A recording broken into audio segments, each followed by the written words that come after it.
সহিহ বুখারী ঈমান অধ্যায় হাদিস নং ৪৬।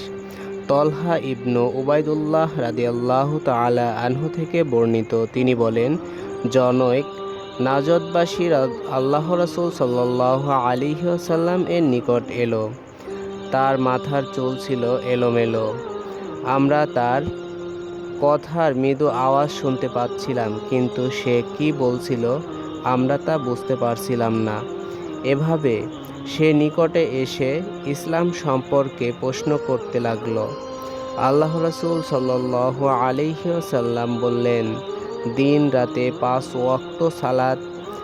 সে বলল, আমার উপর এছাড়া আরও সালাত আছে? তিনি বললেন, না, তবে নফল আদায় করতে পারো।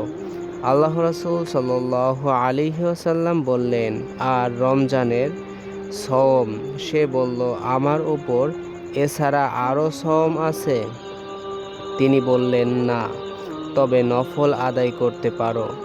বর্ণনাকারী বলেন, আল্লাহ রাসূল সাল্লাল্লাহু আলাইহি ওয়াসাল্লাম তার নিকট যাকাতের কথা বললেন। সে বলল, আমার উপর এছাড়া আরও আছে? তিনি বললেন, না, তবে নফল হিসেবে দিতে পারো। বর্ণনাকারী বললেন, সে ব্যক্তি এই বলে চলে গেলেন, আল্লাহর শপথ, আমি এর চেয়ে অধিকও করব না এবং কমও করব না। তখন আল্লাহ রাসূল সাল্লাল্লাহু আলাইহি ওয়াসাল্লাম বললেন, সে কৃতকার্য হবে যদি সত্য বলে থাকে।